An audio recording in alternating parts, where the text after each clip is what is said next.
I see from your note that geopolitics doesn't concern you too much for the bigger picture, but it is temporarily pulling a bit of energy out of these markets, no? Yeah, absolutely. So we also should know that markets are very much overbought. We already went up quite a bit into the ECB meeting. And then, of course, the ECB delivered a very extensive package and promised to do some more. So that drove markets up sharply higher. And we all know that markets do not move higher in a straight line. So from time to time, you have profit taking. And these geopolitical events like Ukraine, like Northern Iraq, often provide us with an excuse to take some money off the table. But all in all, I think the general story remains constructive. You have a world economy that's doing fine, you have profits that are decent, and on top of that you have central banks that continue to inject liquidity in the system. So this is more or less a Goldilocks scenario for equity. So we think they might still go higher. And how long is this profit taking, this pulling money off the table going to last, do you think? Well, it's not going to last very long. Of course, we should keep a close eye on Ukraine. Ukraine, we said from the beginning, the one side needs the money, the other side needs the gas and the oil, so they will find some sort of a conclusion.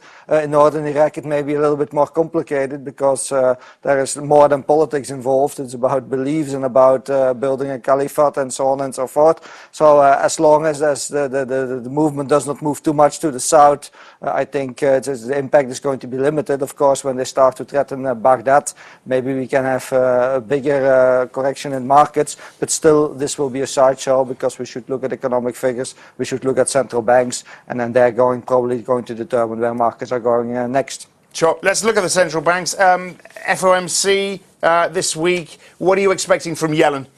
Well, that's a little bit a tricky one, and therefore markets are a little bit in a wait-and-see mode at the moment because, okay, economic data in the United States after a difficult first quarter due to the weather is red hot at the moment. So markets are fearing a little bit that Yellen may become a little bit more hawkish and then maybe pull forward, or back in the forward in the future, in the past already a little bit potential rate hike, and that's of course getting markets very nervous. Now I think if you look at the history of Yellen, she's not going to do anything to disturb markets too much. So all in all, I think it will be a non-event. But until we have the FOMC, markets may have this wait-and-see attitude that we are seeing today.